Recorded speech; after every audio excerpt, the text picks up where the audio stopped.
मैं कहती हूँ डॉक्टर, इंजीनियर, वकील बनाओ, लेकिन भाई एक बच्चे को विद्वान और विदुषी भी बनाओ।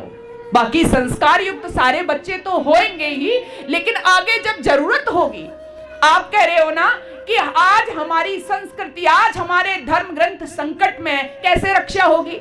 मान लीजिए गीता में किसी ने मिलावट की, मान लीजिए रामायण में मिलावट की, महाभारत में, दर्शनों में जो भी हमारे तोड़ फोड़ की मिलावट किया गया, तो फिर कैसे इसको कोई समझ पाएगा? सब अंग्रेजी पढ़े लिखे होंगे, कॉन्वेंट के पढ़े लिखे होंगे, तो बताओ कैसे पता चलेगा? बोलो आप, पता चलेगा? नहीं पता चलेगा। कब पता चलेगा? जब संस्कृत के विद्वान और विदुषियां होंगी, तब आपके धर्म ग्रंथों की रक्षा होगी। और यदि ऐसा नहीं हुआ तो मुझे बुला लो, मैं भाषण करूंगी, आप सुन के चले जाओगे, रचनात्मक कार्य नहीं होगा तो कुछ भी होने वाला नहीं है। इसलिए गुरुकुलों को बचाइए, गुरुकुलों को संरक्षण दीजिएगा, गुरुकुलों में अपने बच्चों को भेजिएगा। नहीं भेज सकते हो, जो दूसरों के बच्चे हैं, जो कुछ कर सकते हैं, उनको बढ़ावा दीजिए। यदि आपके पास धन है तो धन दीजिए, आपके पास बल है तो बल दीजिए, आपके पास विद्या है तो विद्या दीजिए। आप जिस तरह से कर सकते हो उस तरह से गुरुकुलों का पोषण कीजिएगा।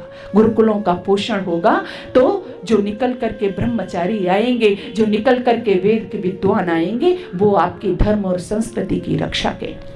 इसलिए आइए मैं फिर आपसे वही बात कहना चाहती हूँ, सबसे पहले घरों में निर्माण, और घरों में सबसे पहले माँ की जिम्मेदारी होती है। और मैं ये दावे के साथ में कहती हूँ कि यदि माँ की गोद में बच्चा बन गया है, लिख के ले जाना इस बात को, यदि माँ की गोद में बच्चा बन गया है तो दुनिया की कोई ताकत उसे बिगाड़ नहीं सकती, दुनिया की कोई ताकत उसे बिगाड़ नहीं सकती।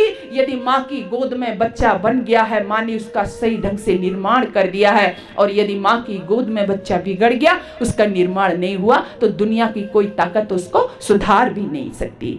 तो इसलिए पहली जिम्मेदारी आपकी है। वैसे ही थोड़ी कहा, उपाध्यायान दशाचार्य आचार्याणाम शतम पिता सहस्रम तु पितरेण माता गौरवेणांतरिक्षते, सबसे ऊपर ला करके आपको खड़ा कर दिया, ऐसे ही थोड़ी।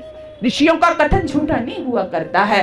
तो इसलिए सबसे बड़ी जिम्मेदारी माताओं आपकी है। आप संभलो, आप जो भौतिकता में, आधुनिकता के चंगुल में जो फंस गई हो, इससे बाहर निकलिएगा। फिर पिता भी अपनी जिम्मेदारी समझेगा, और गुरुकुलों में बच्चे जाएंगे तो आचार्य तो तैयार है आपके बच्चे के निर्माण के लिए। फिर देखिए समाज की व्यवस्था कैसे नहीं बदलेगी।